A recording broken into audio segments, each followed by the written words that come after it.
Hola a todos, hola a todas, bienvenidos. Mientras se conectan, les comentamos un poco. Esto es uno de los talleres que estamos realizando en Educación Continua de CC. Somos parte del Departamento de Ciencias de la Computación de la Universidad de Chile. Así que estamos realizando esta serie de talleres y hoy toca el taller de Inteligencia Artificial aplicada a la dirección de proyectos informáticos. Así que mientras se van conectando, pueden comentar en el chat si de dónde se están conectando, de dónde son. El chat está abierto para consultas, preguntas y también pueden hacer preguntas donde dice, está como esta cajita con signo de interrogación, también pueden ahí dejar sus comentarios. Ahí ya nos están respondiendo de Santiago, de los Andes, Santiago, desde Viña. Temuco, así que tenemos ahí Melipilla de todos lados un poco.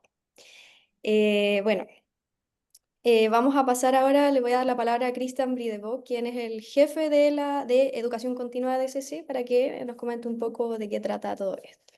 Adelante. Gracias, Carolina. Bueno, muy buenas tardes a todos y a todas. Gracias por estar conectados. Como decía Carolina, bueno, una serie de charlas que estamos dando desde Educación Continua.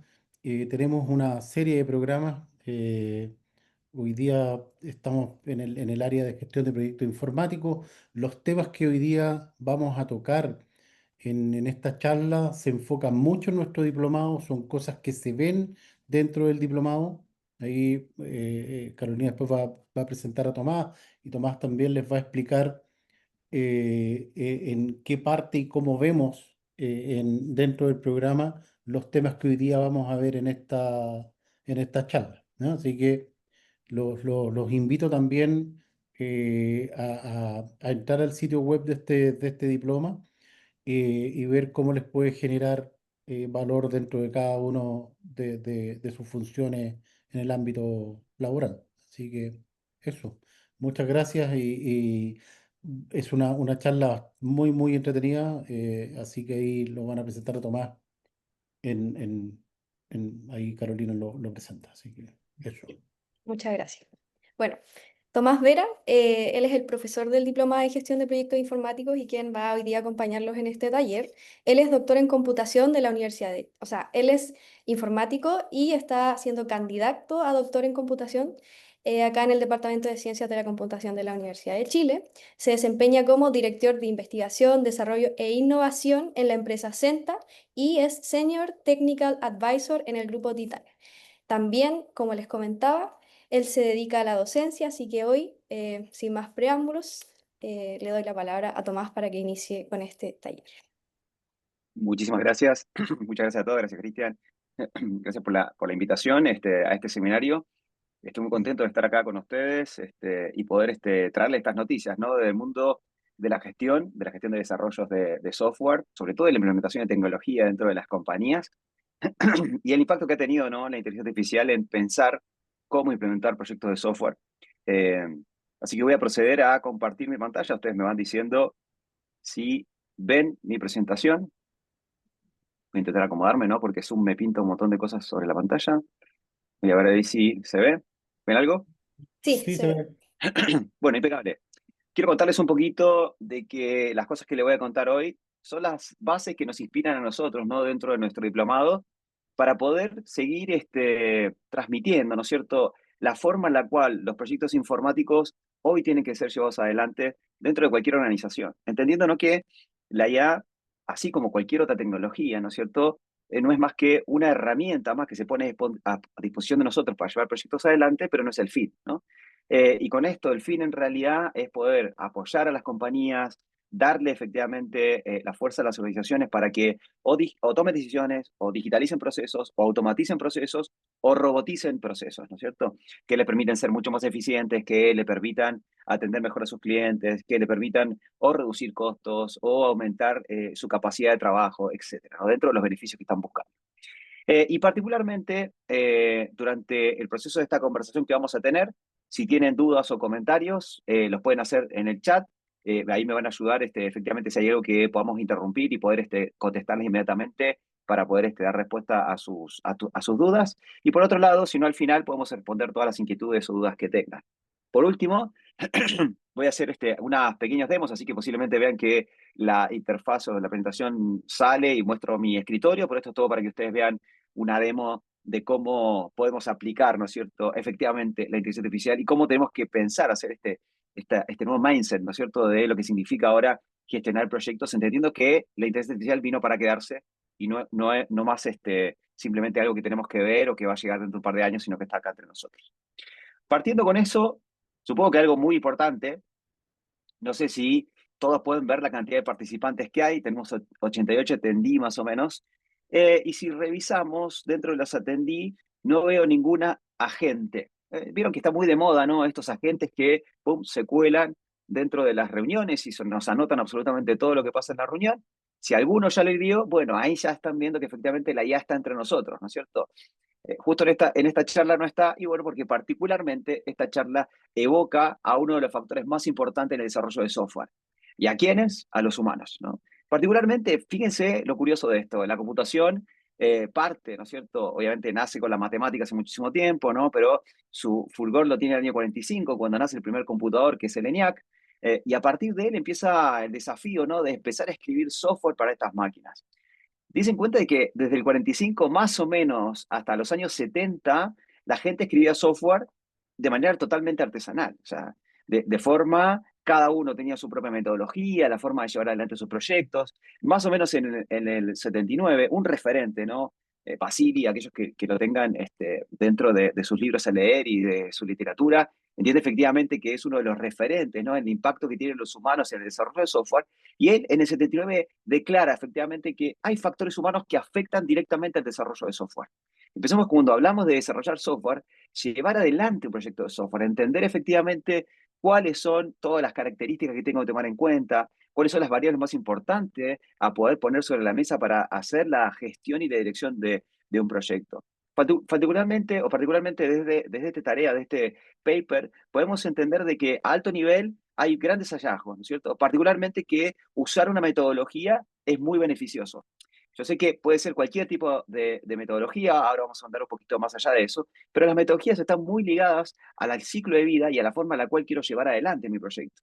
Y pensemos que cualquier metodología que nos pongan arriba de la mesa tiene que permitirnos poder gestionar las 10 variables o las 10 áreas de conocimiento que tenemos en el mundo de la gestión de proyectos, ¿no? Desde alcance, adquisiciones, recursos humanos, riesgos, ¿sí? Todas las áreas de conocimiento que el PMBOK y que el Instituto de Gestión Profesional de Proyectos nos pone sobre la mesa, que son útiles tanto para gestionar, construir un puente, como para construir software. Particularmente cuando hablamos de implementación de tecnologías, adicionalmente, lo que levanta, ¿no es cierto?, Basili arriba de la mesa, es que estos factores humanos como la comunicación, la empatía, la facilidad de poder entenderse entre sí, estos efectos, ¿no es cierto?, de proactividad entre los humanos, hablándose e intercambiando opiniones, acelera muchísimo el desarrollo de software y genera un mejor aterrizaje, ¿no es cierto?, de lo que los clientes nos están pidiendo. Sin embargo, hace mucho hincapié en que el uso de una metodología es algo fundamental. Y pensemos que esto fue recorriendo muchos años, ¿no es cierto? Fue algo que desde el 79 empieza a crecer, empezamos a ver que las metodologías de desarrollo de software empiezan a incrementarse, y no quiero dar la lata con todo lo que fue el increciendo, ¿no es cierto?, de obtener metodologías, pero sí aterrizar en el año 2019, ¿no? Estamos apretando el acelerador y del 79 llegamos al 2019, ¿no? ¿Y por qué decimos esto? Bueno, después de estos casi 60 años de evolución, ¿no es cierto?, muy fuertemente de la mano de escribir software y de equivocarse, ¿no es cierto? Pensemos que Project Chaos nos revela que el desarrollo de software tiene alrededor de 30% de proyectos fallidos, que es un número muy grande, y particularmente lo que hemos dado cuenta, ¿no?, desde el 79 de la actualidad, es que existen 21 metodologías de desarrollo de software. ¿Y esto qué viene a poner sobre la mesa? Primero, Basili nos decía, si tenemos una metodología para poder llevar un proyecto adelante, somos mucho más eficientes. Pero está claro que no existe la bala de plata, no existe una única metodología para poder enfrentar proyectos de desarrollo de software. ¿Y esto es por qué? Porque los proyectos de software tienen diferente naturaleza, diferentes formas de resolverse. Y habitualmente uno tiende a creer, ¿no es cierto?, que cuando tenemos un martillo en la mano, todo tiene cara de clavo, ¿no es cierto? Y esto es cuando aprendemos una metodología a llevarla muy bien adelante o nos sentimos cómodos con una metodología, que esa metodología nos puede servir para todo. Y efectivamente no es así. Cuando estamos desarrollando un producto, posiblemente tenemos que utilizar metodologías que están orientadas a líneas de productos en desarrollo de software. Si estamos en una startup para iniciar, posiblemente tenemos que utilizar metodologías mucho más livianas, como G-Up o Agile con algún sabor, Scrum, Kanban, etcétera, lo que queramos, ¿no es cierto? Posiblemente en aquellos productos donde el scope es extremadamente conocido y es algo donde hay poco espacio para la innovación, una metodología de cascada puede servir, o si queremos probar algo, prototipar, etcétera. Tenemos 21 metodologías para regodearnos, ¿no es cierto? De alguna manera para saber escoger cuál es la mejor metodología que nos conviene dependiendo de las características de nuestro proyecto, teniendo en cuenta el tiempo de desarrollo que voy a utilizar, el coste y el presupuesto que tengo disponible, si es un desarrollo o el equipo que tengo. Imagínense si es un equipo pequeño, mediano o grande, el tipo de requerimientos o requisitos que tengo, ¿no es cierto? Ya sean funcionales o no funcionales, la experiencia de mi equipo de desarrollo. Todo esto son factores que me ayudan a determinar cuál es la metodología. Poder decidir cuál es la metodología es un factor clave a la hora de empezar a armar tu kit de desarrollo de software o tu kit de gestión de proyectos de desarrollo de software, de extensión de software o de implementación de tecnología dentro de una compañía.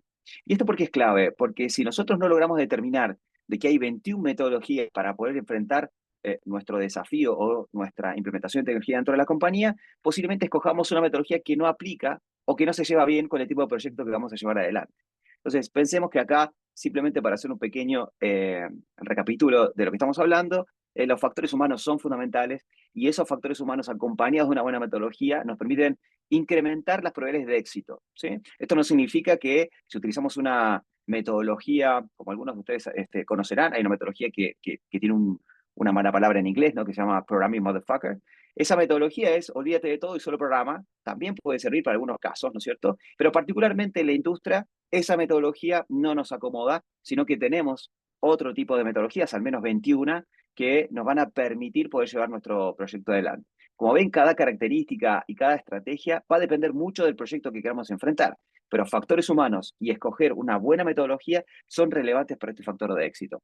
Sin embargo, el tiempo siguió increciendo, ¿no es cierto? Y acá, si nos hubiésemos detenido, hubiésemos congelado, y esta charla sería en el 2019, posiblemente estaríamos muy concentrados en entender en profundidad estas metodologías, poder entender cuáles son sus pros, sus contras, cuáles son cada una de sus características, y efectivamente poder armar, ¿no es cierto?, un checklist para poder indicar de los atributos que yo tengo en mi proyecto, cuál es la mejor metodología que aplica acá.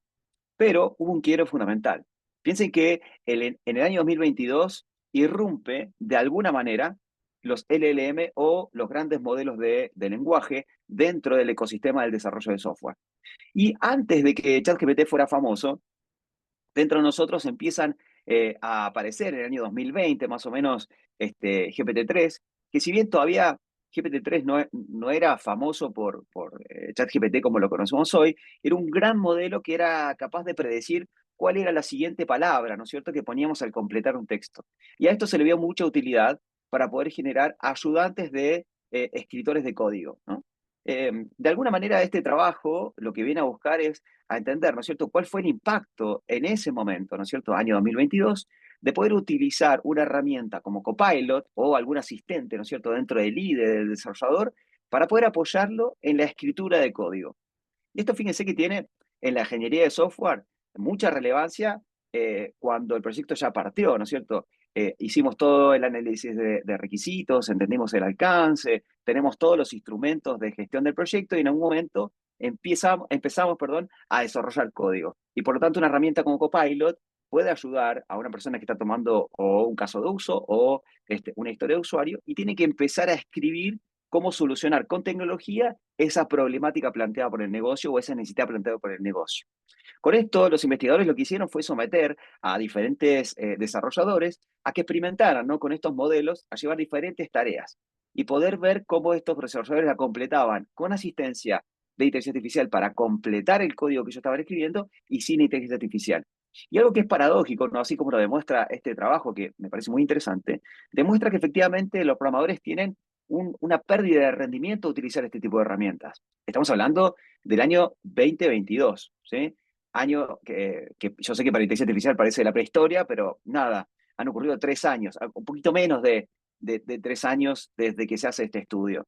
Y lo loco es que efectivamente en ese momento los developers sentían efectivamente que les iba a mejorar su rendimiento, pero a la hora de cronometrar, ¿no es cierto? ¿Cuánto se demoraban en hacer una actividad sin IA y con IA o con un asistente que les ayuda a completar código y sin un asistente que les ayuda a completar código? Claramente su rendimiento bajaba, ¿sí? No mejoraba significativamente y lo peor de todo es que, asimismo, los developers, por más que sabían, ¿no es cierto?, cuando les muestran resultados que su rendimiento estaba bajando, abrumadoramente los developers seleccionaban igual continuar con este tipo de herramientas.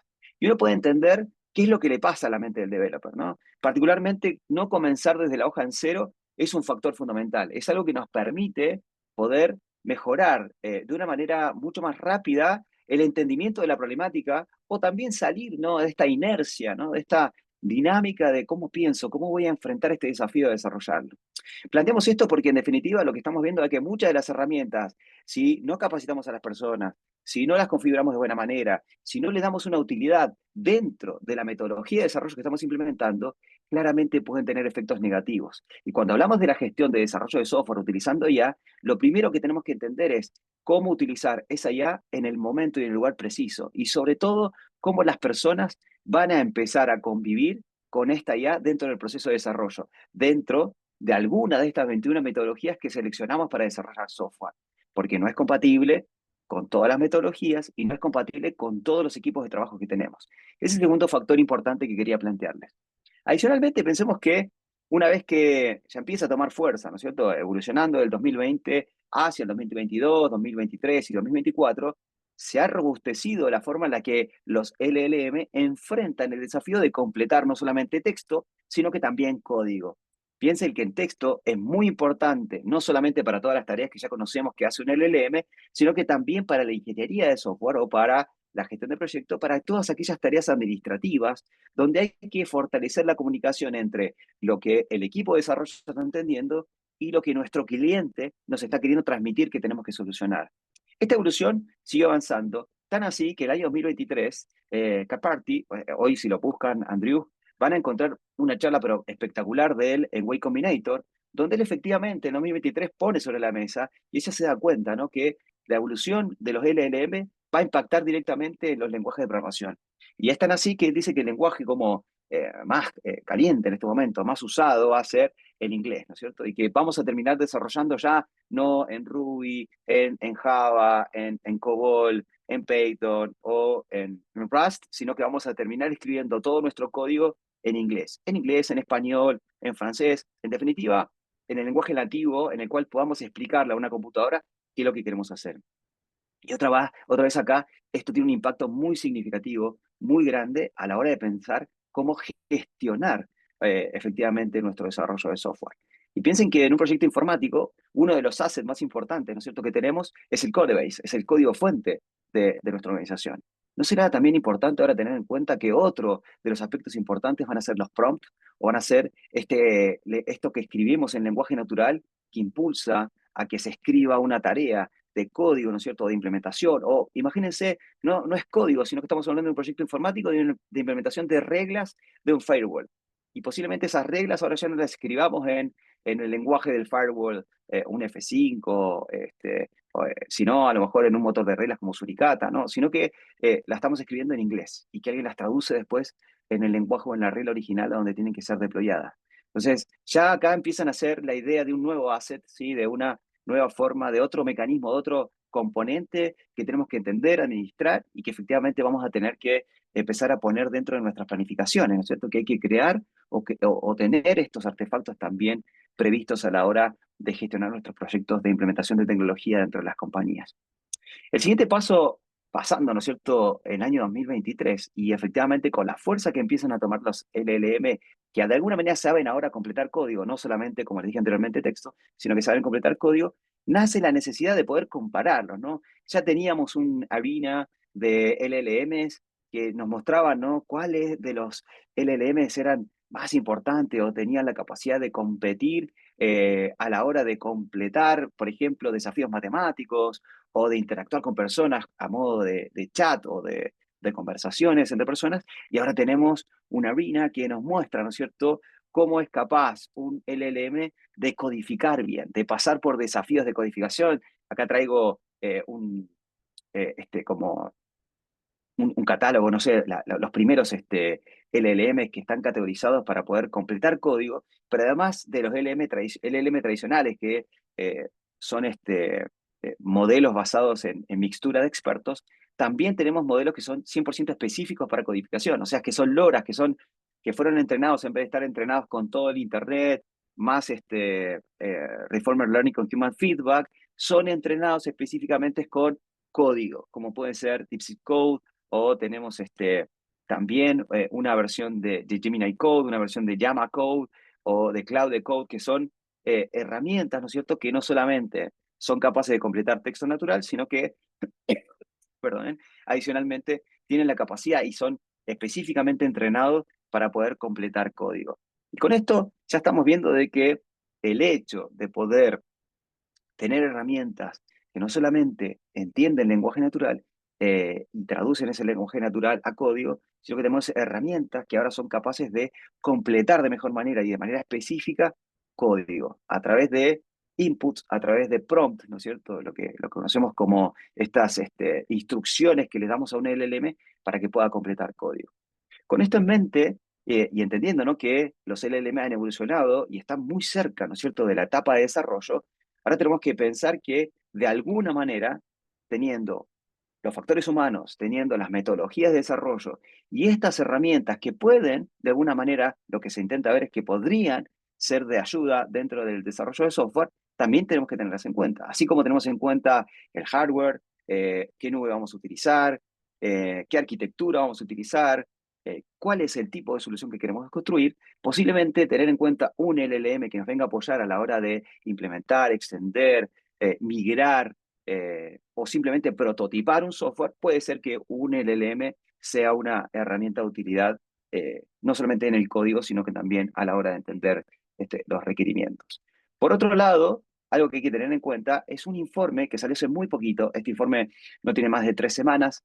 Este informe del MERC lo que muestra es el mismo informe que vimos, voy a retroceder solo un par de láminas, este mismo informe que vimos en el año 2022 se toma, inspirado en esta metodología de cómo midieron la performance, ¿no es cierto?, de un copilot, de un asistente de código, pero ahora en la actualidad, año 2025, después de tener un índice de aquellos LLM que dicen, estos son muy buenos para programar, y no solo eso, sino que además de LLMs especializados en codificación, veamos cómo le fue a los developers ahora programando con estos asistentes, ¿no? Estos asistentes que deberían ser después de 2 años y medio o 3 años, mucho más potentes, más poderosos, con muchas capacidades. Y bueno, en MERT nos vino a aterrizar una vez más, hicieron pruebas con developers, hicieron cuenta que ahora la brecha, obviamente, primero que los economistas, los expertos en Machine Learning, los mismos developers, ¿no es cierto?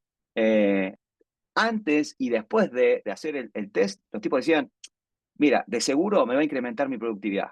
Estoy completamente seguro me va a incrementar mi productividad porque voy a escribir más código, me ayuda a desarrollar mejor, etcétera, etcétera. Y realmente el estudio, después de terminar, se ve que ralentiza a los desarrolladores en un 19% en la media, ¿no es cierto? Y esto realmente es una evidencia, esto es como dato mata relato, ¿no? Pero acá evidenciado por un paper científico con revisión de pares, que muestra, ¿no?, de alguna manera que no siempre lo que dice es oro, ¿no? Posiblemente en algunos tipos de proyectos, en algunos tipos de funcionalidades que queremos codificar, ya sean prototipos, en algún tipo de desarrollo, nos ayude a ir más rápido, a mejorar. Pero cuando lo empezamos a utilizar en nuestro día a día, los completadores, ¿sí?, los completadores de código, puede ser que tengan algunas falencias que efectivamente nos permita o nos lleven, ¿no es cierto?, a perder un poco nuestra performance, ¿no? O a ralentizar nuestro trabajo porque tenemos que entender qué es lo que hizo la gente, poder revisar, testear qué es lo que está haciendo, entender realmente si todo lo que está haciendo es verificable o no, o si cumple con las expectativas de lo que le pedí que desarrollara. Y esta brecha, de alguna manera, cumple otra vez, ¿no es cierto?, con este hallazgo transformador que teníamos en la primera etapa, o paradójico, de que igual los developers insisten en querer utilizarlo. Y esto es porque otra vez rompe el escenario, ¿no?, de la hoja en blanco, nos da la percepción de que efectivamente lo que estamos haciendo va por buen camino. También a los developers les da la sensación, ellos siguen de alguna manera entendiendo de que les va a acelerar su desarrollo, pero hay que otra vez como directores, como gerentes, como jefes de proyectos, como Scrum Master o como de alguna manera Product Owners, poder entender de cuándo poder utilizar la IA y en qué momento, ¿no? Ya sea como un asistente para los developers o en cualquier etapa del ciclo de vida del desarrollo que queramos utilizarlo. De esta manera ya hemos visto, ¿no?, que del año 2020 hasta la actualidad, los LLM han ido creciendo, han evolucionado y han tenido impacto en el desarrollo de software. Y por lo tanto, nosotros en el diplomado lo que hacemos es tratar de entender en qué momento hay que mejor utilizarlo, cuáles son efectivamente las condiciones claves que nos determinan para qué hay que utilizarlo en el LLM y en qué momento hay que utilizarlo. Y no solamente porque nosotros tenemos una percepción, sino porque los diferentes papers, las diferentes investigaciones muestran que hay lugares específicos y para tareas específicas que un LLM sí aporta. Por ejemplo, para todas aquellas tareas que están relacionadas con la documentación, aquellas tareas que están relacionadas con los test de unidad, aquellas tareas que están pensadas, por ejemplo, para refinar el alcance o la determinación del entendimiento compartido entre un cliente y el equipo de desarrollo. Y esto lo hemos reflejado avanzando con las investigaciones. Y eso porque hay un impacto de estudio, ¿no es cierto?, que ha mirado, ok, si un asistente de código en el IDE conversacional, donde yo le voy preguntando algo y él va completando el código de manera sincrónica, me ralentiza un 19% en promedio, ¿dónde realmente podemos usar la IA para acelerar la ingeniería de software? ¿O cuál va a ser el impacto que realmente va a tener la IA en la ingeniería de software? Y acá vemos los primeros atisbos, ¿no es cierto?, de Terragni en este paper, ¿no es cierto?, lo que ellos demuestran, ¿no?, que el impacto que va a tener realmente es en pensar que ahora podemos generar, no tener asistentes de código, ¿no es cierto?, en el IDE, donde la interacción con el IDE es de manera sincrónica y el developer le pide o le asigna tareas de manera sincrónica a un LLM para que él haga en uno o más archivos de nuestro código, sino simplemente poder delegarle tareas que sé que el LLM va a poder hacer con éxito y con la menos cantidad de supervisión, pero que las haga totalmente asincrónicas.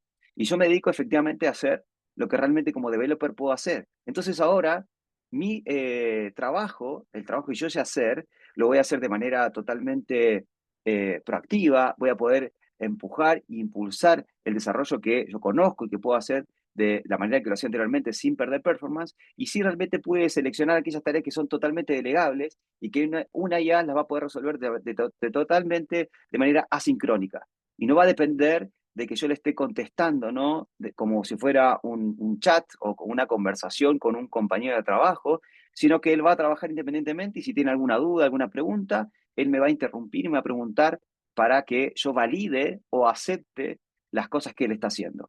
Y esto es lo que conocemos hoy como agentes que nos van a asistir. Ya no son completadores, sino que son agentes que nos permiten a nosotros ahora asistir de alguna manera el desarrollo de software. Y miren ahora en este flujito, ¿no es cierto?, que vemos aquí abajo, donde estos agentes no solamente ahora tienen la visión de poder ayudarnos a escribir código, ¿no?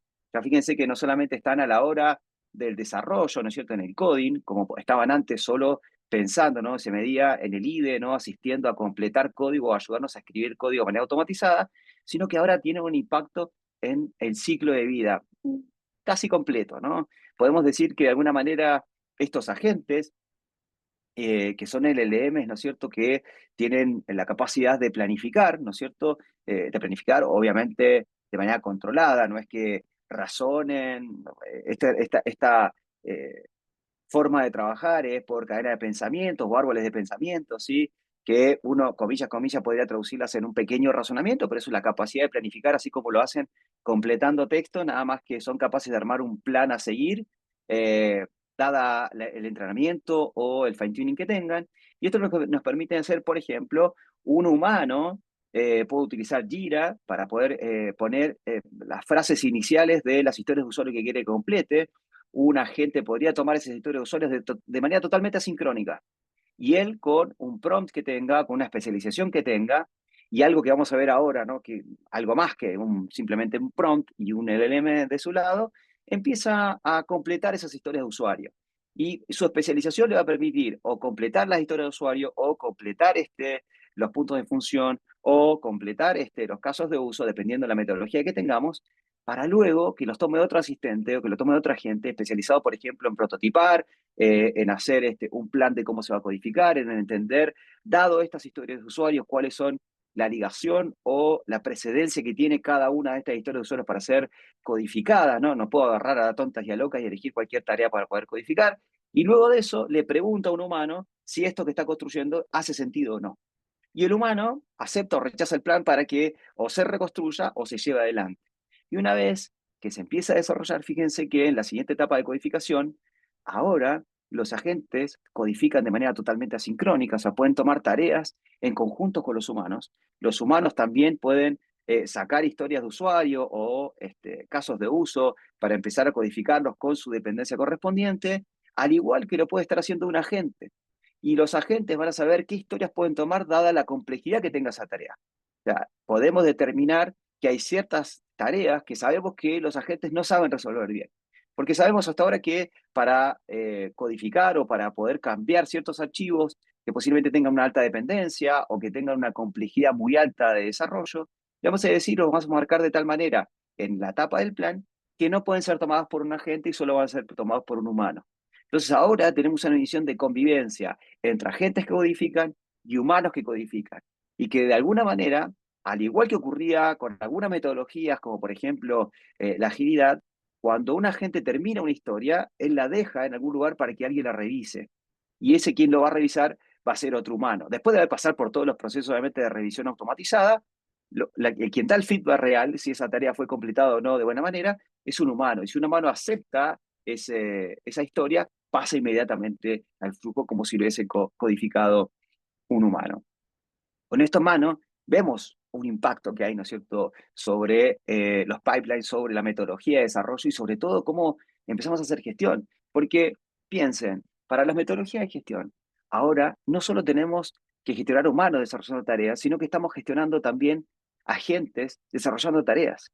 Tenemos que saber el rendimiento de esos agentes, tenemos que entender cómo van a funcionar 24/7, si van a funcionar 5x8, cuánto es el presupuesto que tenemos disponible para el uso de tokens o para el uso de ventanas de contexto. ¿Y por qué? Porque no solamente es importante seleccionar ahora el LLM que voy a utilizar, la plataforma de gestión que voy a utilizar para poder orquestar estos agentes, sino también entender cuál es el presupuesto que tengo para poder utilizar estos agentes dentro de mi línea de desarrollo, independiente de la metodología que seleccionamos.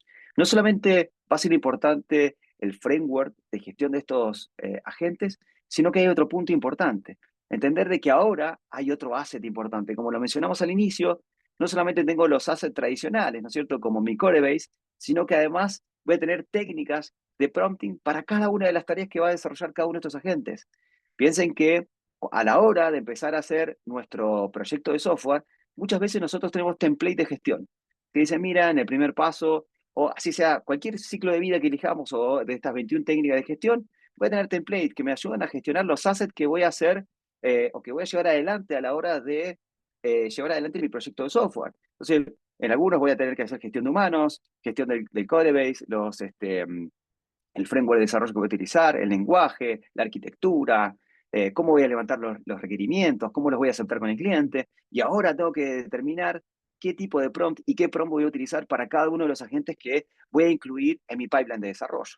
Puede ser que simplemente diga, no, solamente los voy a usar en la primera etapa de refinamiento y entendimiento de alcance con el cliente, o que simplemente decida, lo voy a utilizar solo para documentar, o que simplemente decida, solo lo voy a utilizar para hacer test de unidad y pruebas unitarias de mi código, o que simplemente decida, los voy a utilizar solo para monitorear mi software cuando esté en producción. Esa es una decisión que al igual no existe la bala de plata. Esto es una decisión que se toma con el equipo de desarrollo, el tipo de proyecto, la complejidad de ese proyecto, y es algo que estudiamos en el diplomado de cuáles son las mejores prácticas para poder decidir dónde y cómo utilizar un agente en nuestra línea de desarrollo. Particularmente piensen que hay 58 técnicas de prompting especializadas en completar y en resolver tareas usando un LLM. Y por lo tanto tenemos que decidir qué técnica utilizamos para cada una de las fases o cada una de las tareas que tenemos que delegarle a un agente para que desarrolle dentro de un ciclo de vida de desarrollo de software. Desde el alcance, el entendimiento, hasta la puesta en marcha o el retiro de un software. Todas estas técnicas son fundamentales, pero además se vienen a alimentar no solamente del prompting, sino del contexto, ¿sí? Este es un paper bastante reciente, donde la mano de DeepMind, lo que tenemos, ¿no es cierto?, es que no solamente debe existir la ingeniería de prompting, sino que también debe existir la ingeniería de contexto, donde tiene que haber un especialista que tenga la capacidad de entender qué contexto le tengo que entregar y de qué manera a cada uno de los agentes. Es muy diferente el contexto que le entrego a un agente que está codificando o que está haciendo pruebas de unidad respecto a la gente que está haciendo interfaces gráficas o aquel agente que está afinando o refinando el entendimiento de una actividad o una tarea de usuario o un caso de uso con el cliente, ¿no? Son diferentes contextos, son diferentes herramientas de indexación, son diferentes system prompt que le entrego o prompt que le entrego a cada uno de estos agentes y la ingeniería de contexto empieza a ser una pieza clave a la hora de gestionar nuestros proyectos de implementación de software dentro de nuestras compañías. Con todo esto en mente, una de las cosas que nace muy fuertemente es que, dado que tengo un contexto que tengo que entregarle, una de las herramientas más habituales para la entrega de contexto a los LLM es construir racks. ¿Sí? ¿Qué son estos racks? Son herramientas que nos permiten hacer retrieval de la información, aumentarla y generar nueva información. Dado que la mayoría de los LLM están congelados en el tiempo y una vez que aprendieron son simplemente pesos que a través de alguna herramienta yo le doy un input, ¿no es cierto? Y ellos generan el texto resultante. Si yo quiero agregarle contextos, ¿no es cierto?, a estos agentes, voy a tener diferentes tipos de rack, ya sean rack para darle contexto a la parte de entendimiento de requerimientos de usuario, a un rack para entendimiento de construcción de código. Y para poder indexar, por ejemplo, texto, utilizo un tipo de embedding o un tipo de modelo de embedding totalmente diferente al modelo de embedding que voy a utilizar para poder indexar código. ¿Y por qué? Porque son de naturaleza completamente distintas. Pensemos que hacer embedding de texto natural, tenemos por delante teoría de la entropía, tenemos todas las que es la semántica distribucional, que vienen del texto natural. Recordemos, teoría de entropía que dice que aquellas palabras que se repiten con alta frecuencia agregan poco valor, y las palabras que se repiten con baja frecuencia agregan mucho valor en el texto. Eso es muy importante para los humanos. Pero pensemos que en el código posiblemente la teoría de entropía ya no funciona, porque vamos a tener código donde una variable se repite muchas veces y esa variable que se repita muchas veces en realidad está agregando mucho valor porque se está utilizando muchas veces en el código. Y por lo tanto vamos a sufrir la necesidad de utilizar otros embeddings que no son los mismos embeddings que utilizamos al embeddear o al vectorizar lenguaje natural. Y eso, este paper de Cohere es uno de las compañías más importantes a la hora de indexar o generar data para RACs, y ellos exponen, ¿no es cierto?, el impacto que tiene usar embeddings específicos para código para poder traer código fuente de una base de datos de manera robusta, o sea, hacer una consulta semántica a un embedding, ¿no es cierto?, a una base vectorial de código fuente, para que realmente me traiga, por ejemplo, cuántas veces he utilizado este método, o qué implicancias tiene si toco este método a otras clases, o que a qué otra función de negocio puede impactar. Y eso es muy relevante. Entonces ya estamos viendo que no solamente tenemos LLM especializados, contexto o herramientas de contexto especializadas, sino que además tenemos embedding especializados en código que nos van a permitir poder mejorar, ¿no es cierto?, la forma en la cual integramos estas herramientas a nuestros pipelines.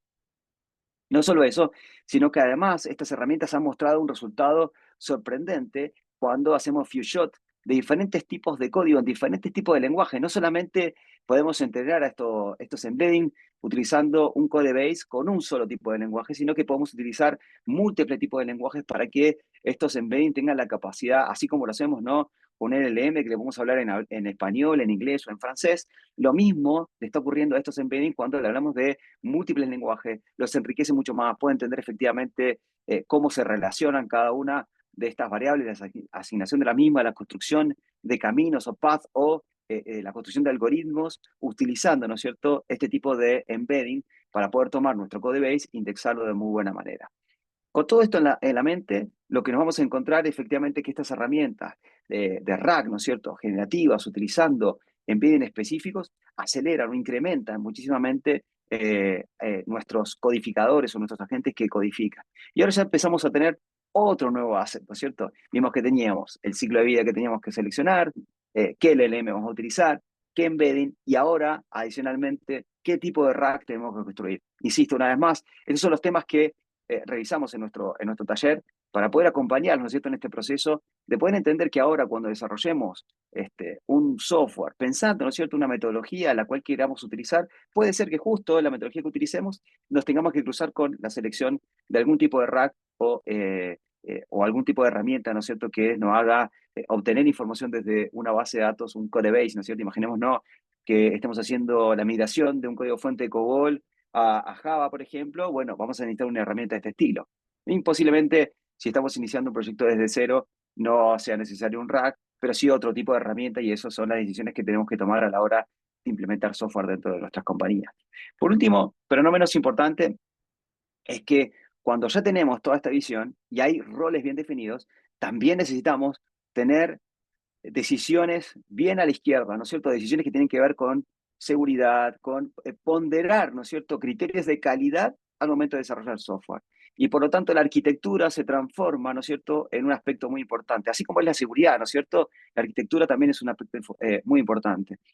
Y gracias a todos los elementos que vimos anteriormente, selección del LLM, tener un buen rack, tener un buen embedding, nos va a permitir poder, de alguna manera, agarrar a un agente y especializarlo para que nos permita poder seleccionar una arquitectura, por ejemplo, hexagonal, o una arquitectura basada en refactoring, o una arquitectura procedural para nuestro código. Este tipo de herramientas ahora refinadas nos permiten o ir a modularidad o ir a una arquitectura hexagonal de manera mucho más transparente. Algo que en el año 2022 era posiblemente impensado o que se veía muy lejos, hoy podemos ver con este tipo de trabajos que es posible, ¿no es cierto?, especializando a agentes para que tomen decisiones de arquitectura de manera muy temprana, para que eso chorree en los diferentes agentes que luego nos van a acompañar en el ciclo de vida de nuestro proyecto, para que respeten la arquitectura que fue definida desde un inicio, para que nuestro software sea mucho más escalable, sea mucho más mantenible, sea mucho más seguro, etc. Y ahora quiero mostrarles cómo se implementa esto, ¿no? Voy a mostrarles un caso de uso. Lo que les estoy mostrando acá es una herramienta que lo primero que nos va a permitir es poder ayudar a un LLM de codificación. Si están viendo mi escritorio, lo primero que les muestro acá, tengo corriendo algunos modelos de manera local, ¿sí? Bueno, la mayoría de las cosas que están viendo las estoy corriendo con Oyama. Y esta herramienta que les estoy mostrando acá es una herramienta open source, se llama DigWiki, y lo que nos permite hacer es tomar cualquier repositorio, ¿sí?, y poder transformarlo en un lenguaje que ahora una computadora va a poder entender. Un LLM en realidad, me disculpo, ¿sí?, por usar del lenguaje. Pero, ¿de qué manera lo está haciendo? Lo está traduciendo para que cuando un humano intenta hablar de ese repositorio, o de esa herramienta, o de ese framework, o de ese software que quiere ahora extender, lo pueda hacer hablando el lenguaje natural. Por lo tanto, toma un repositorio que a lo mejor está escrito en código fuente, que no es entendible para un LLM, ¿no es cierto?, sino que está escrito de una manera técnica, extrae toda la información y la acomoda para que un LLM lo vea como si un humano le estuviera contando de qué se trata ese software, cuáles son los componentes de negocio que trae, cuáles son las actividades que hace, cuál es la arquitectura que tiene. Es un software 100% open source, ¿sí?, que nos va a permitir poder examinar, déjenme mostrarlo una vez más en presentación, cualquier repositorio, ¿sí? Y ahora lo que yo voy a hacer es mostrarle cómo lo hace con este repositorio, que obviamente es de nuestro amado DSC. Lo hizo el centro de alumnos. Este repo se encuentra en este lugar, es del CAT DSC, y que lo que hace es mostrar la malla, ¿sí? Fíjense que lo que nos va a mostrar es una malla como esta. Ellos codificaron esta malla de la malla nueva, ¿no?, la versión que podemos ver, y nos muestra cuál es la dependencia entre cada una de las materias, ¿ok? Pero entendemos, ¿no?, que muchas veces a los developers nos cuesta documentar nuestro código fuente, y como ves acá está el código, ¿no es cierto?, pero tiene un README bastante pobre, ¿no?, podríamos decirlo de alguna manera. Entendemos, ¿no es cierto?, que es el esfuerzo que pudo hacer el equipo de desarrollo, porque era lo necesario para que esto funcionara, ¿no es cierto? Y lo que vamos a tratar de hacer es, fíjense que utilizando esta herramienta, con DeepWeek, lo que hicimos es simplemente traernos el código fuente a este repositorio. Esto está, como ven acá, está corriendo en mi máquina, con un modelo local, ¿sí? Estoy utilizando DeepSeek para poder traer este código. Y a este código lo que hicimos es simplemente darle un enter, nos trajo la malla. Para que se una idea, lo que hago es simplemente poner el GitHub en este lugar, le doy clic, enter, él lo procesa y me lo trae de esta manera. Acá adentro podemos ver que está el flujo general de datos, de cómo funciona, los componentes principales, los frameworks que utiliza, la arquitectura que tiene, cuáles son las clases y el objetivo que tiene cada uno de los objetos JSON que utiliza, ejemplos que hace, ¿no es cierto? La estructura o el diagrama anti-relación que tiene la base de datos, el setup que debería tener, ¿no es cierto? Cómo se carga este flujo, ¿no es cierto? En fases de desarrollo, producción. Eh, Nos muestra un poco cómo es el flujo de datos dentro de la interfaz gráfica, ¿no es cierto? Cómo un componente de usuario pasa por el view, que es el componente de usuario que utilizan, etcétera, ¿no? Todos los datos que podemos ver y que efectivamente están a disposición. Y esto, como lo podemos ver acá, podemos exportarlo a un Markdown y por lo tanto ahora ya es asequible, o sea, es posible que un LLM lo vea con mucha más facilidad.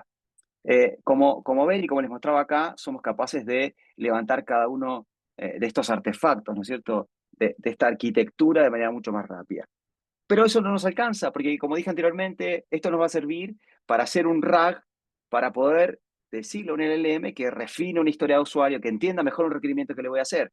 Pero si yo tengo un agente que va a escribir código, necesito generar un RAG para que el tipo que vaya a buscar una dependencia de código fuente, ahora técnicamente pueda entender cómo es una dependencia de código fuente. Y acá tenemos otra herramienta open source abierta que nos permite hacer un RAG simplemente de código fuente. Ese mismo código fuente ahora lo va a tomar y lo va a hacer entendible, no para un humano, sino que lo va a hacer entendible para otro LLM que le va a ir a preguntar dependencia entre fuentes, dependencia entre cada una de las estructuras de código que están en ese código fuente. ¿Y cómo eso hace esto? Bueno, hace un grafo. Él toma un grafo, este es el paper que respalda el framework anterior que le estoy mostrando, hace un grafo de relación, entiende cuáles son los métodos, cómo se llaman, intenta hacer diagramas de secuencia, de cómo este código debería ser utilizado, ya sea por la unidad que tenga o por la forma que está escrito el código. Y con eso nos vamos a encontrar, acá están viendo en mi máquina la indexación del código fuente de el repo que les mostré anteriormente, y con eso ya tenemos la opción de poder hacerle consultas, ¿no?, a un RAG que ve ahora el código como si fuera un agente de escritura de código y no me lo va a devolver como un usuario normal, sino que me está devolviendo la relación directa, técnica de cada una de las clases, ¿no? Particularmente, nos queda la última etapa. Ahora, esta información del RAG que le estamos mostrando a un usuario para que entienda el código como un humano normal y este otro RAG que tenemos para que un agente que va a escribir código entienda el código de manera técnica, ¿cómo lo orquestamos todo eso? ¿Y cómo lo orquestamos? Por ejemplo, acá tenemos MetaGPT, que es un framework que nos modela una fábrica de software. Y acá en esta fábrica de software tenemos la Software Factory que tiene un fin, que es la idea, un inverse, que es la cantidad de plata que puede invertir en tokens, un jefe, un product manager, un arquitecto, un project manager, un ingeniero, ¿no es cierto? Y alguien que hace testing, ¿sí? Un QA. Con todos estos tipos que son agentes, que cada uno tiene su prompt, vamos a intentar orquestar software. Este framework es un framework abierto que de alguna manera gestionado con OpenHands, que nos comunica directamente con GitHub, vamos a deployar. Todo esto tiene integración con humanos en el medio, con Human in the Loop, ¿sí? Este sector que está acá. ¿Por qué esto? Porque cada historia que nosotros pongamos sobre la mesa, cada decisión que tenga que tomar el LM nos va a preguntar a nosotros si estamos de acuerdo o no. Y si estamos de acuerdo, podemos soltarlos para que las haga libremente, ¿sí? Vamos entonces a ver cómo funciona esto, ¿les parece? Me voy a ir acá a mi gestionador de proyectos, ¿sí? Acá yo ya me creé un proyectito que se llama Maya DCC y ahora voy a utilizar eh, mi LLM preferido, ¿sí? Para codificación, ¿no es cierto? Tengo otros LLM para otro tipo de actividades. Eh, y lo que voy a hacer es le voy a levantar de contexto. Acá lo voy a hacer muy rápidamente con ustedes. Y voy a levantar de contexto el MD que saqué, ¿no es cierto?, de la malla del SC. Lo que voy a pedir es, necesito que me ayudes creando las historias de usuario para crear o para construir los test de unidad del proyecto malla de SC. ¿Sí? Debes crear las historias de usuario, pero sin iniciarlas. Crea al menos, perdón. al menos 10 test de unidad claves para mi proyecto. Tuki. Y ahí vamos a ver qué hace. ¿Qué hace? Claude está conectado en este momento con MetaGPT, que es el artefacto que están viendo detrás, ¿sí? Entonces, teóricamente, él, a través de un MCP, se va a conectar al artefacto que tenemos detrás, va a identificar si hay algún proyecto que se llame Maya DCC, y cuando lo encuentre, veo que lo encontró perfectamente, va a empezar a crear las tareas. Acá estamos viendo cómo, fíjense que detrás lo está usando, ¿no? O sea, gestión del estado Vuex, y está haciendo el cambio de malla para hacer un test de unidad, un test unitario del estado de gestión, después de la gestión de estado de modo oscuro, y así va a ir creando 10 test de unidad, ¿sí? Esto significa, voy a hacer un clic en la parte posterior para que veamos una de estas historias de usuario, está en To Do. Y acá como usuario yo podría venir acá y empezar a validar, hey, ¿realmente esto es lo que quiero que haga o quiero que rehaga esta actividad? Además, fíjense que está utilizando eh, GitHub, ¿no es cierto? O un repositorio Git, ¿no? El branch que quiero y qué agente quiero utilizar para codificar, ¿no es cierto? En este cloud yo tengo todos los roles que o que les comenté anteriormente, ¿no? Estos roles que van a ir haciendo las diferentes tareas dependiendo del tipo de actividad que hay que hacer. Mientras él está realizando estas actividades, ¿no es cierto? Fíjense que está quedando cada una de las tareas que están acá.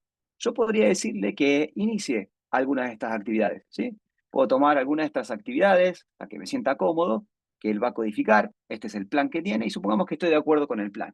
Entonces le doy Start y ahora un agente, totalmente independiente del agente anterior, empieza a hacer la actividad. Bueno, por algún momento, por alguna razón, Murphy está con nosotros y falló por alguna razón. Creo que cometí un error en configurar Yarn porque no tengo Yarn instalado en mi máquina. Así que le voy a hacer una modificación un segundito al proyecto. Voy a sacar esto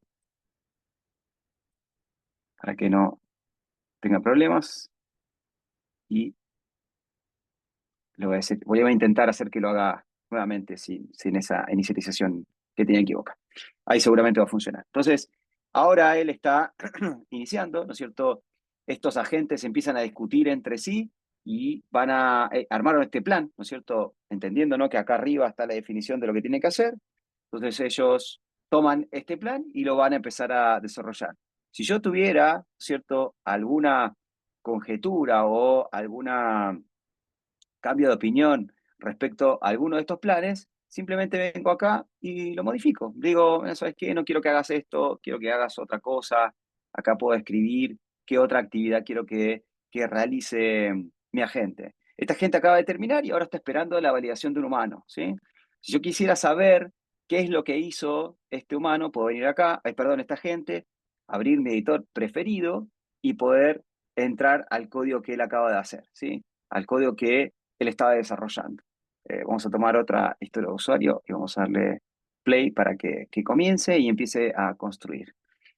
Mientras él construye, lo que nos estamos dando cuenta en realidad que todo esto está cambiando radicalmente, que efectivamente la forma en la que pensamos ahora la gestión de software, no solamente seleccionar la metodología, entender el alcance, desarrollar nuestro equipo de desarrollo, estimar ahora con el esfuerzo que van a hacer nuestros humanos, sino que también entender de que por detrás va a haber un montón de esfuerzo digital, que pueden haber un montón de herramientas y que el vibe coding o este nuevo ciclo de desarrollo, ¿no es cierto? Donde ahora los agentes intervienen con nosotros a la hora de construir código fuente, es gravitante a la hora de llevar un proyecto de software adelante. Y eso es lo que quería traerles hoy, contarles más que nada para que vean efectivamente cómo la inteligencia artificial está siendo aplicada no solamente a la dirección de proyectos informáticos, sino a la implementación de estos mismos. Muchas gracias, Tomás. Tenemos algunas preguntas en el chat. Ignacio Peña consulta, de acuerdo a la validación del código por humanos, ¿serían las estimaciones? ¿La escritura y la arquitectura serían ya parte de la IA?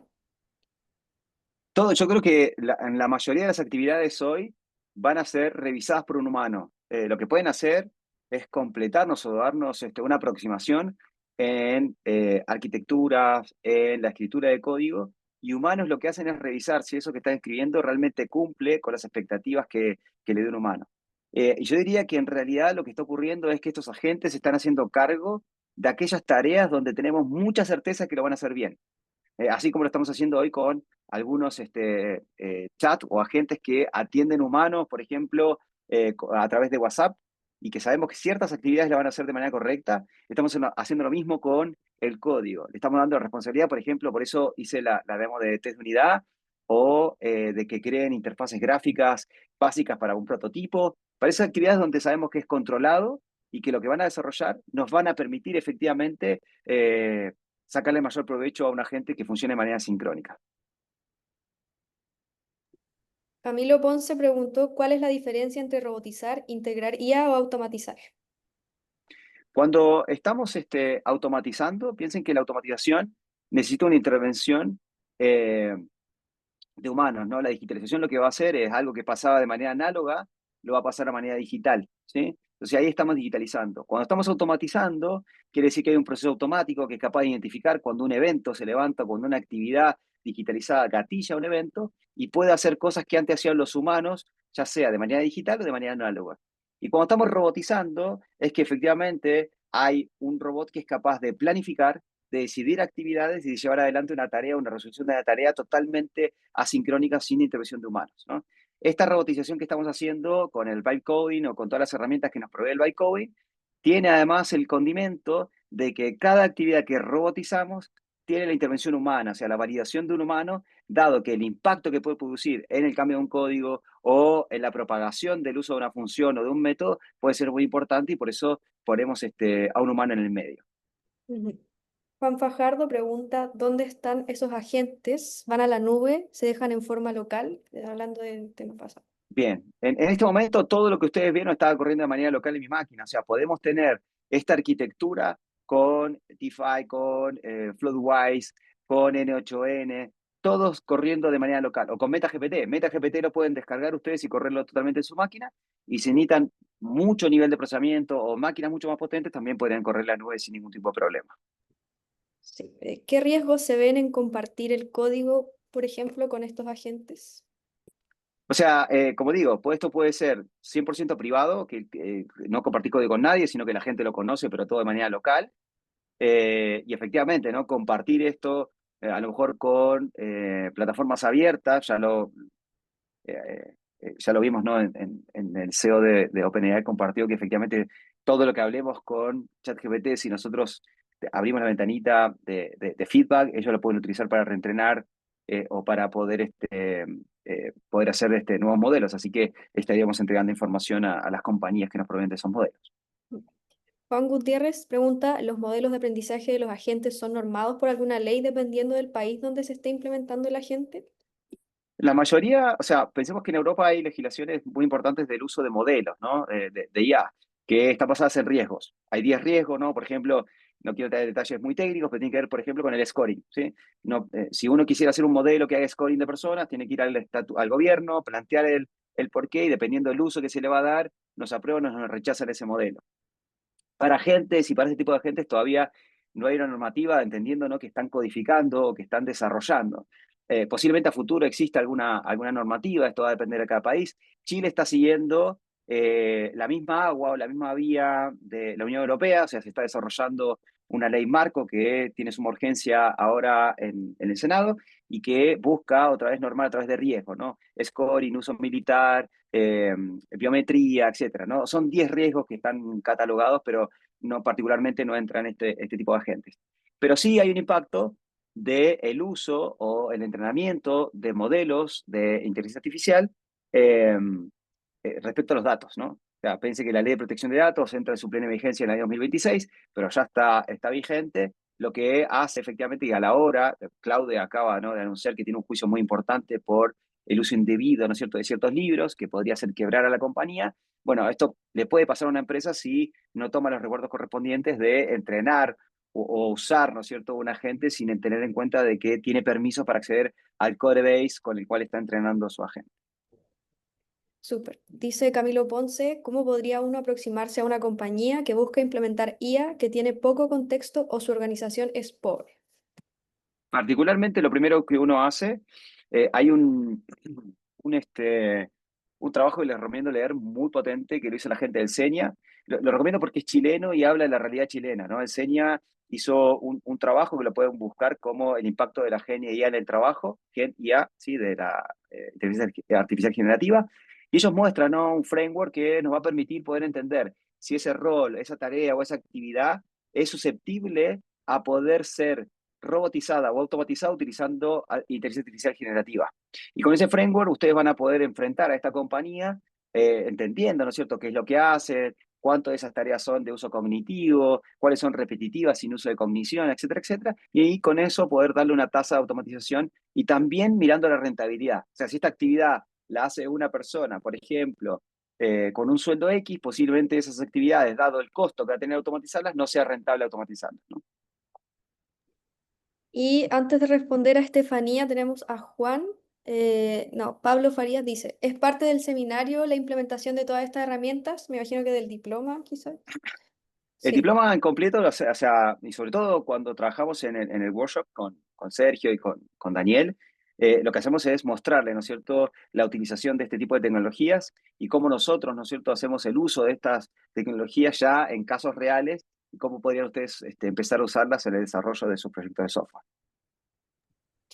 Y para finalizar, Cristian, no sé si puedes responder la pregunta de Estefanía. Y a ver, si me la puedes Sí, leer, que estoy sin sí. lente, así que... Dice, mi título es diseñadora gráfica. El año pasado hice el bootcamp de front-end y trabajo en el tema de develop y ahora integrando UX UI en mi empresa. ¿Qué posibilidades hay de hacer cursos que sean accesibles para los que no tenemos suficiente conocimiento, base de ingeniería, pero sí mucho interés? No, no, no, sí, está abierta en el caso de ella, porque tiene el background en temas de tecnología, pero yo le recomendaría más el diploma en ingeniería de software. ¿Mm? Así que ahí, Tomás, también, no sé si opinas lo mismo. Participamos, sí, de ese y que yo creo Sí, que le va a agregar mucho valor, sí, sobre todo por los cambios que están ocurriendo, ¿no?, en el mundo de ingeniería de software, como vimos anteriormente, ¿no?, el impacto que está teniendo la IA en la ingeniería de software en particular, ¿no? Sí, bueno, no sé si hay más preguntas. Parece que no tenemos más preguntas. Ah, ahí están Hay llegando. una pregunta de Jano. Bueno, Sí. particularmente los KPIs que más se utilizan es el rendimiento, ¿no?, que tenemos a la hora de llevar el proyecto adelante, ¿no? Y esto lo podemos comparar, ¿no es cierto? Hoy voy a hablar de un caso práctico esencial. Cuando tenemos equipos ágiles, tenemos la capacidad de entender cuántos puntos de usuario pueden hacer por cada sprint. Y la IA nos viene a mostrar si efectivamente estos agentes asincrónicos, no estoy hablando de la completación de código usando un IDE, sino de agentes totalmente asincrónicos, lo que hacen es acelerar entre un 7 y un 18% las tareas de desarrollo de software en estos ciclos, en estos sprints, ¿sí? Y por eso mejoran de alguna manera cómo nuestros developers maximizan el uso de su tiempo, aquel tiempo que no es sincrónico, ¿sí?, que es totalmente asincrónico. Adicionalmente, los invito a que puedan revisar Julius, que es el proyecto de la gente de Google, que también es un agente totalmente asincrónico, que solo atiende a aquellas peer o aquellas tickets de bugs que estén abiertos dentro de un repositorio. Y él se encarga de resolverlos y dejarlos listos para que un humano los revise. Por lo tanto, él trabaja 24/7. Si hay alguien que abre un bug dentro de nuestro repo, él va, lo revisa, intenta solucionarlo y lo deja disponible para que un humano lo revise. Y ahí hay métricas muy importantes que muestra la gente de Google en performance de proyectos en el uso de manera sincrónica de la IA. Bueno, muchas gracias. Veo que preguntas, no hay más preguntas. Y no sé si Cristian, Tomás, quieren agregar algo más para cerrar. Vamos yo a O invitarlos particularmente a participar de la educación continua, que no dejen de aprender, que se mantengan hambrientos y que nada, estamos en una época terriblemente potente, muy buena, agradecidos de haber disfrutado, ¿no?, este impacto de la IA en una profesión que amo, programa de los 10 años y creo que lo que nos está pasando es un momento histórico. Así que nada, no dejen de aprender que estamos en un momento increíble de la evolución de la ciencia de la computación. muchas eso. gracias. No, muchas gracias, Tomás, por tu tiempo y agradecer a todos los que participaron Sí, en estas charlas. Así que los invitamos a seguirnos. Ahí la Caro les va a decir en las redes sí, sociales y siempre estar conectados. Siempre estamos dando este tipo de charlas visiten nuestra página web, tenemos una oferta gigantesca de programas de toda Sí, índole, tenemos muchas áreas de investigación acá en el departamento, así que para que la puedan ver y visitar todos los programas que tenemos. Eso, sí. muchas gracias. Muchas gracias, les Muchas dejamos gracias, que también. las redes sociales para que puedan seguir las redes sociales, están acá. Tenemos más charlas y talleres que vamos a realizar, así que para que estén atentos. Y este taller va a ser enviado a todas las personas que asistieron en la grabación, así que para que en ese sentido estén tranquilos. Así que muchas gracias a todos por asistir. Muchas gracias, que también. Chao. Chao, chao, gracias.